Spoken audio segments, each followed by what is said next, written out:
We ended up with the Nepal Mystery School ending up in 3 different areas of the world: Egypt and Peru, Yucatan, and Tibetan area, up in there. And at the Egyptian one was the male aspect of this grid that was going to be created around the world. And the people who started, or the primary person who started that particular school over there was Ra. Sometimes spelled R-A, sometimes R-E. And he was another one of the immortal beings who had found out about immortality during the time of Atlantis. This continued on, and to this day, archaeologists have, especially Egyptian archaeologists, have no explanation whatsoever. Just zero, zip. All they know is that's what happened. If you ask them how, they don't know. But what was going on, and the reason behind all of this, was this. It's very simple once you understand what was happening behind it. Underneath the Great Pyramid, in that little temple village city under there, was about 1,600 fully aware, self-aware beings who, which was part of only the Nepal Mystery School branch in Egypt, became known as the Tot Brotherhood. It was Tot Brotherhood because Tot was one of Thoth's sons, his only son, actually. And Tot stayed with Ra, and it eventually became known as the Tot Brotherhood. Even today there's the Tot Brotherhood there, but it's the superficial ones who are the guys outside, and they protect the temples. They're the protectors of the temples. But there's the hidden inner Tot Brotherhood, which are the immortal beings. And they, after the destruction, when the poles shifted and the whole thing collapsed in, and we dropped in consciousness, and we started eating food again, and a lot of other things that we didn't do before. The minds were erased. There was nothing there. And so they had to sit for a very long time while we regenerated ourselves and recreated much of our patterns and started. It's like someone who has amnesia. You got to start learning how to read all over again, and all these other things like that. So the mechanisms were fine. They just had been erased. So what the Tot Brotherhood was doing was they were sitting under there waiting until all of them until they saw that we had gotten to the right place and we were in the right place of the orbit and everything else. Like all those things were right. And then they sent either 1, 2, or 3 members of the Tot Brotherhood, which were immortal beings, out to either the person or the group, whichever it was that had reached the particular level that could accept what was being told. And they would come out looking like them and dressed like them, and would go out and just tell them, remind them of something they already knew. But of course it sounded brand new to them, but it wasn't really new to them. They had known this at one time before. And they told them, they gave them the language, they gave them the various things. They give them various aspects, and then go back under there and wait and let them absorb that. And then when they get to another level where they're ready, then another one would come out and give them another group of this. And so what would happen is you'd see these things going like this in evolution. It's like, like hydraulics, for example. They would just suddenly know everything about hydraulics. They'd know things about hydraulics that would take thousands of years to evolve through normal ways of thinking, and yet they'd know it all in 1 year. Where did it come from? How did they possibly know this stuff just like that? But they did. And that's what was hidden underneath this, is you had these 2 very intelligent races that were injecting the information directly back into these 2 cultures. So that within a very, very extremely short period of time, in one lifetime of one person, they went from 0 to 90 miles an hour, and they were full tilt on. There was a problem that began to develop specifically in the Egyptian side. And it was not quite, it wasn't nearly, I don't even know if it was a problem on the Sumerian side for sure. but it definitely was one on the Egyptian side.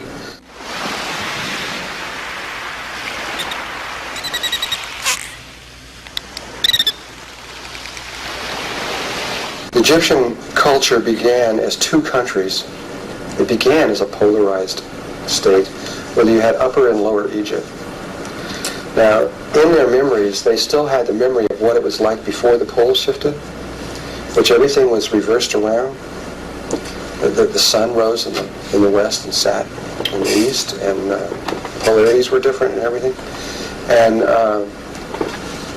so the whole country, you really do, what you think and what you feel creates your reality more than you may know. And they created a world where Upper Egypt was to the south and Lower Egypt was to the north. And the Nile runs from the south to the north. It's the only river in the world that does. The major river that runs from south to north. All the rest of them go the other way. And even there, if you go to Dendara, which I'll show you as a thing, which is the heart chakra in one of the temples in Egypt, there's a place up there where you'll see the astrological signs on the ceiling. They look just exactly like the ones you would recognize today, in precisely the same way and everything else, except that they're moving the other direction. The heavens are rotating in the opposite direction that we're used to seeing them move. That wasn't the problem, though. The problem is they started out in this polarized way, and the problem developed around religion, not around the understanding of language and the sciences and these kinds of things. And it was religion. It was the understanding of God that was the problem. Now, the religion of that time was the Osirian religion. And Osiris was not an Egyptian. He was an Atlantean. And he was the first person, according to Thoth, that graduated from the Nakal Mystery School out of Atlantis.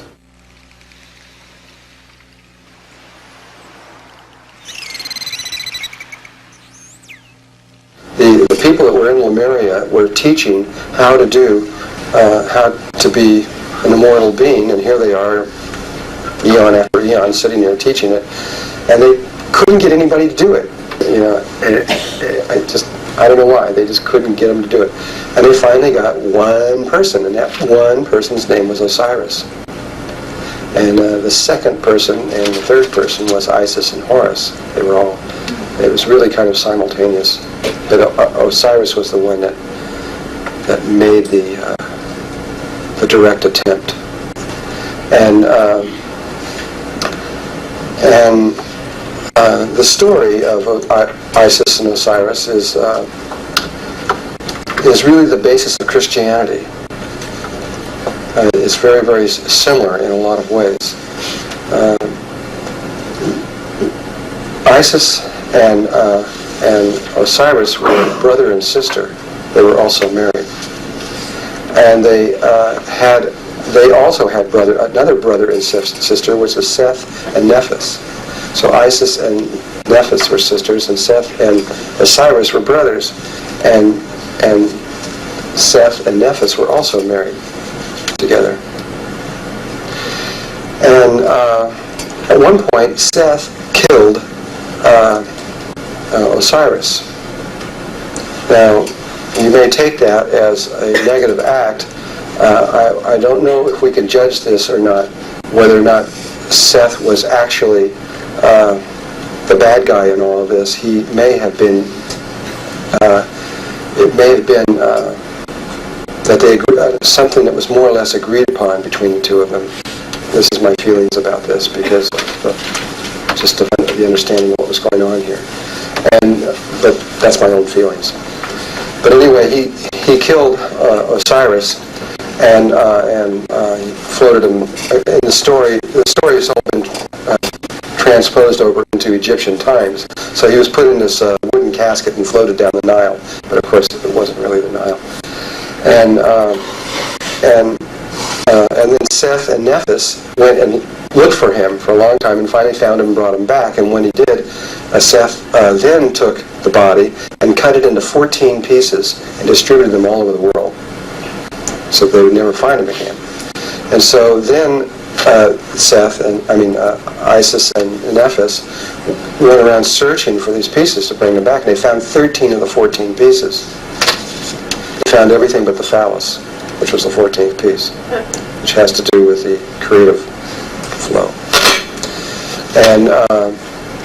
And so they went to that temple, one that we showed you. Remember that long one where I dropped down into and went into pictures?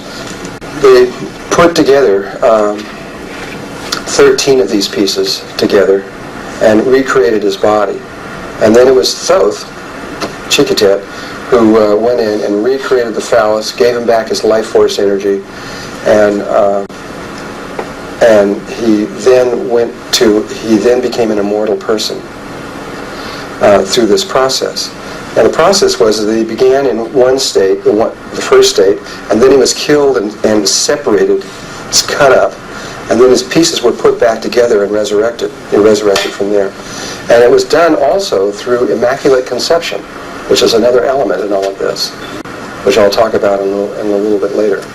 It was done through the Holy Trinity. We'll have to discuss what that was all about at the right time.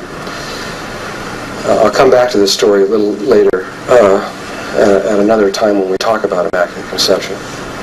But anyway, the procedure that Osiris used to make the transformation from one level of consciousness to another was corresponded with the chromosome patterns that are in every cell of your body. And in those days of Atlantis, they didn't need to write these things down, like I described to you before about a memory. So that was understandable by other people without that having to be done.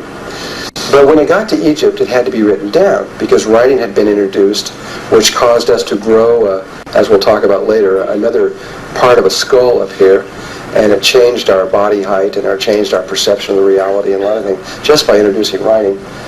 And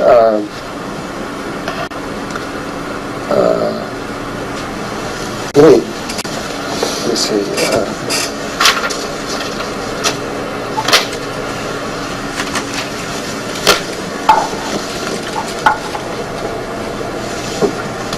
Here it is. So in the Egyptian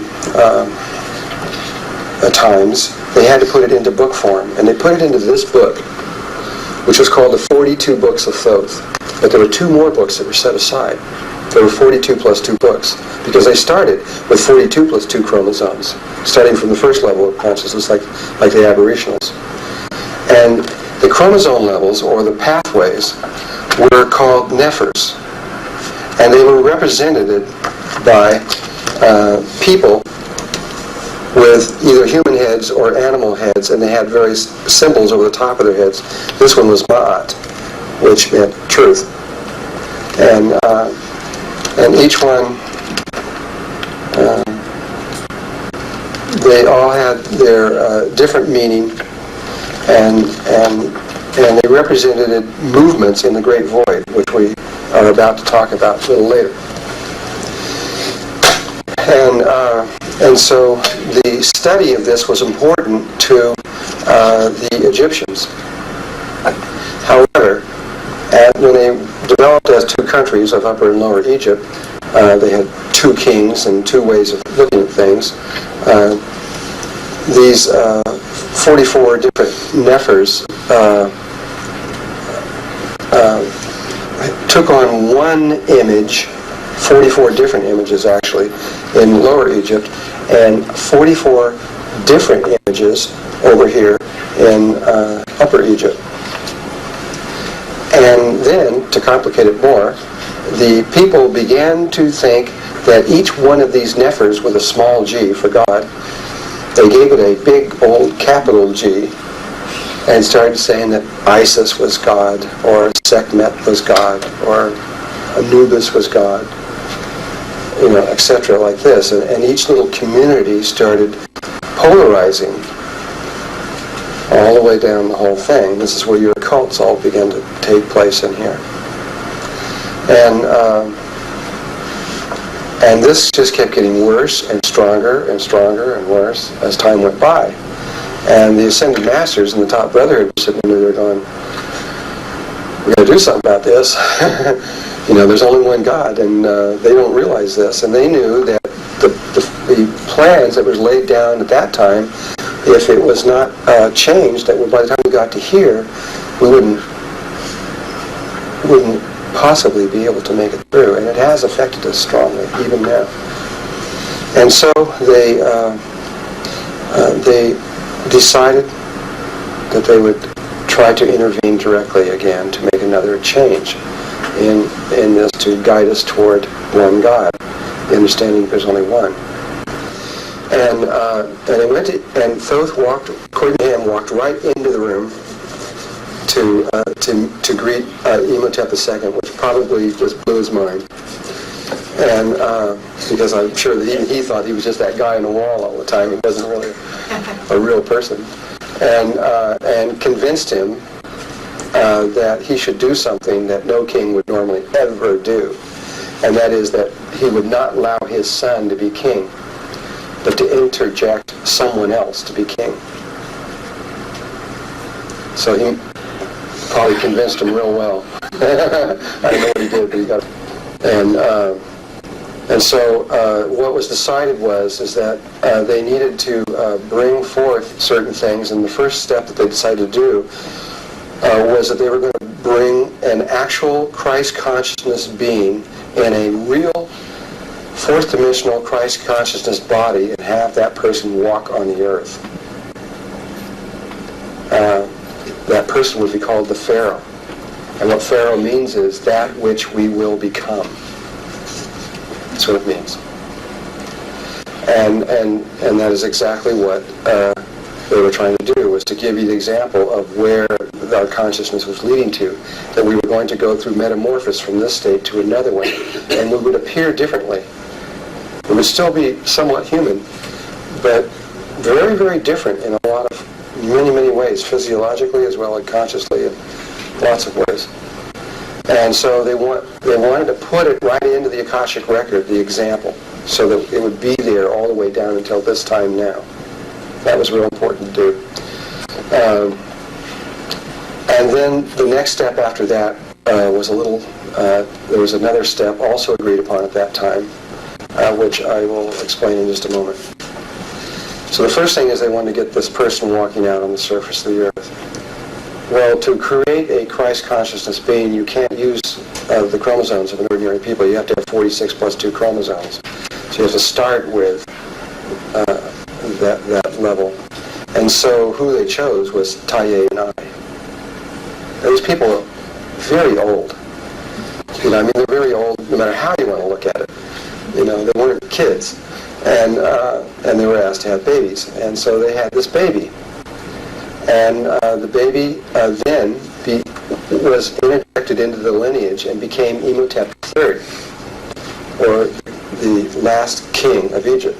And then when Imhotep III grew up and became an adult, he had a baby.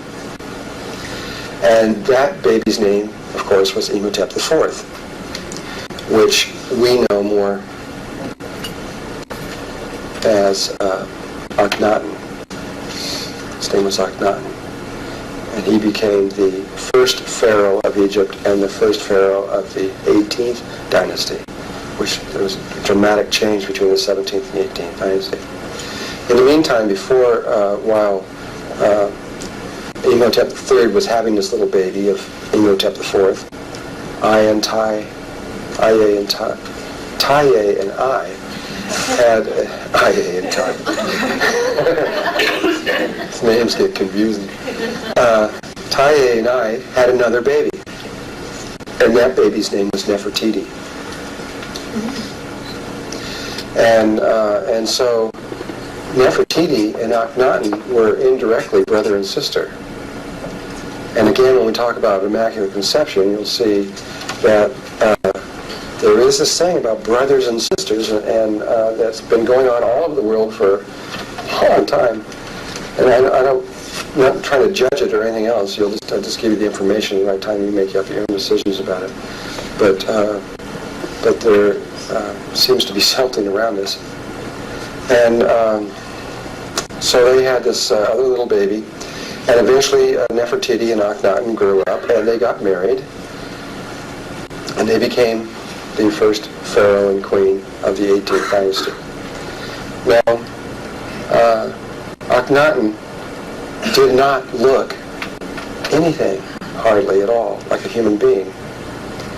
For one thing, he was 14 and a half feet tall.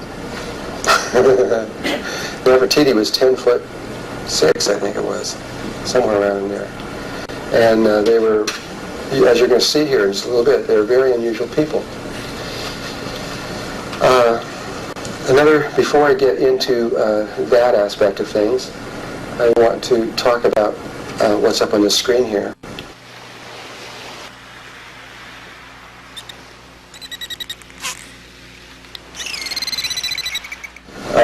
This is Abu Simbel, which is at the base of the base chakra at the end of the bottom of the Nile. Corresponds to the base chakra of the spine. You see these very, very large statues there. Here's some more, same place. They're standing here, which is a better one to see. You can see the heights of these people, and you see these very high ones. These beings here are about roughly 55 feet tall.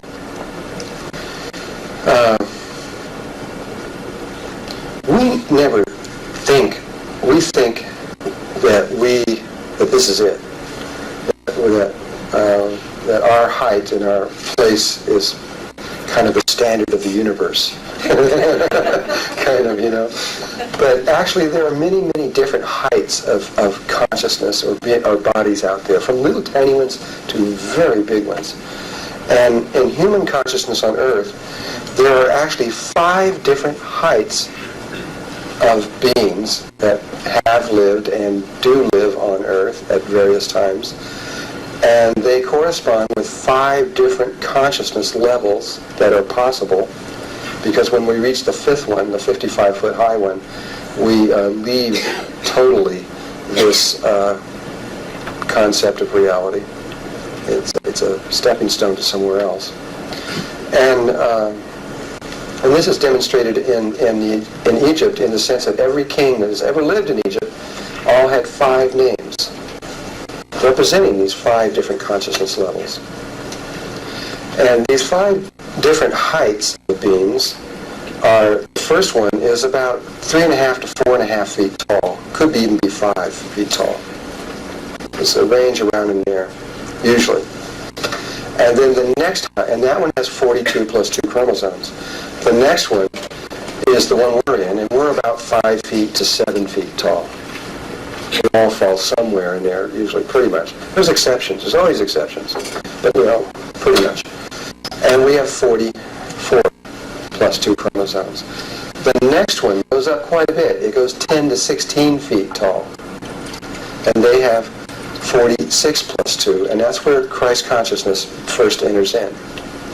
And then the one after that, which I know very little about, which is another stepping stone consciousness like this one, it's another disharmonic consciousness, is roughly 30-35 feet tall, and they are 48 plus 2 chromosomes. And the final one is between 50 and 60 feet tall, which averaging about 55 feet, and that one is 50 plus 2 chromosomes. Right now, we are on the 2nd level, and so all you're ever concerned with in consciousness is that which you just came from, the past, present, and future. The one you just came from, the one you're in now, and the one you're going to. It's like the leaf plants saying, I just grew 3 leaves, now I'm at 5, and I need to go to 8. And so we have three consciousness. We're concerned with the aboriginal, 42, we're concerned with ourselves, and the one where we're going to. And so these other 2, these really tall ones, we don't need. But the Egyptians left all the actual sizes of these beings sitting all over Egypt. And no one knows why they did this. They created actual rooms for these people to really literally walk around in them because they literally did walk around in them. And for example, you'll see a room here with like an 18-foot high ceilings inside of here, and then right next to it you'll see a room with 8-foot ceilings. Right, just side by side. So you've got a room, and all the temples have these very, very high structures moving around, so that very big beings can walk through those things without being influenced by them, and having very special places for them to go to.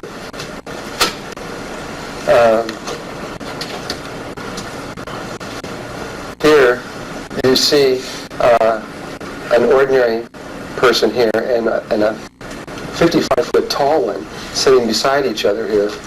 This is the king, this is the queen, but what archaeologists say is, well, that's because the male's more important. That's why they did that. But I mean, it has nothing to do with that. They're talking about levels of awareness here. They're not talking about who's more important.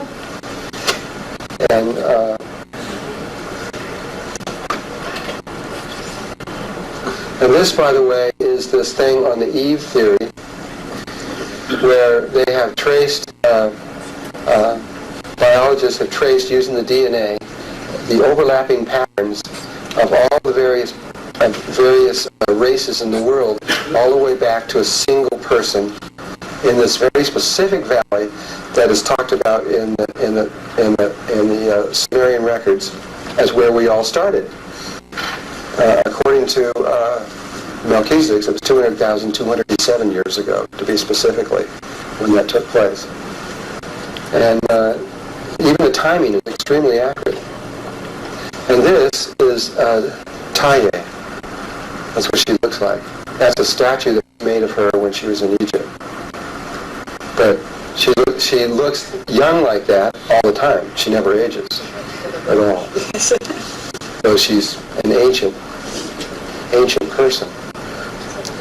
So if she was walking down the street, you would just never, how are you going to know? You don't know. You never know.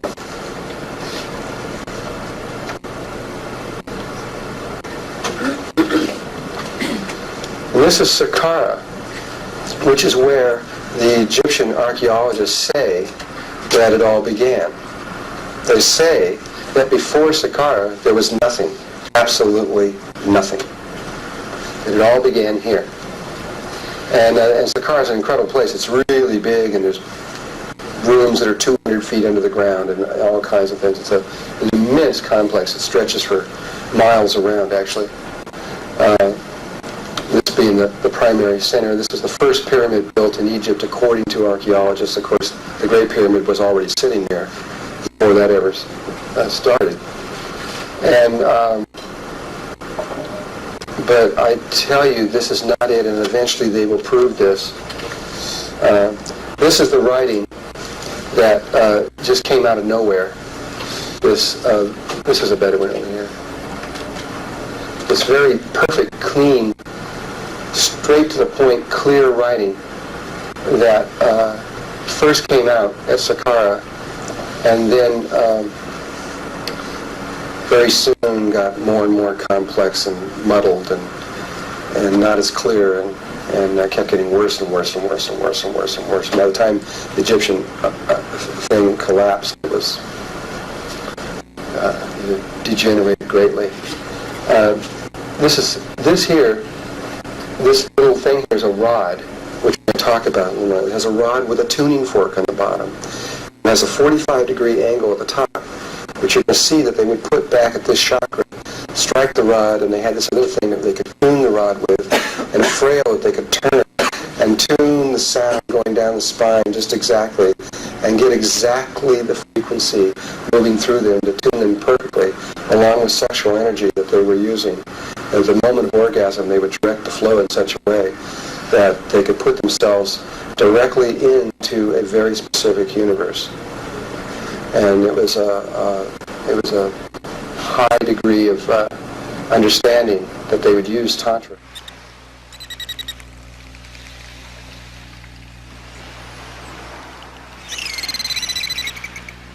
Though it was only part of what they did. And these were the tools. They not only used this one, but they used this one and this one. This was the egg of metamorphosis. These are all talking about resurrection here. This is the key of life, the ankh, which is the secret to how they directed the flow of energy so that they would become immortal. And I'll actually tell you exactly how to do that in here, though I'm not going to teach it, but I will tell you the key. You can get the rest of it from your higher aspect. And this I don't quite understand how they use that one there. This one here is an interesting symbol. That triangle with a triangle in the middle, that's the hieroglyphics for the star Sirius. Whenever you see that one, they're talking about Sirius. You see it down here again, over here. Triangle at the bottom, little one inside. This one? Yeah. Yeah, it has a little triangle inside of it. What are you talking about? Inside the pyramid, is that another triangle? This one? Yeah. Yeah, there's a triangle, and then there's a little one inside. Oh, is there a little one inside the little one? No. It's not where it was.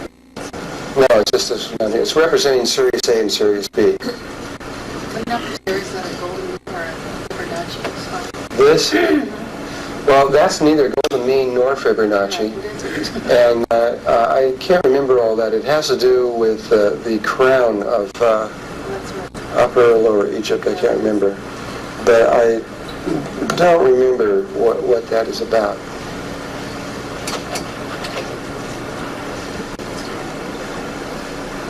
This is what's going to destroy that history that they're saying about.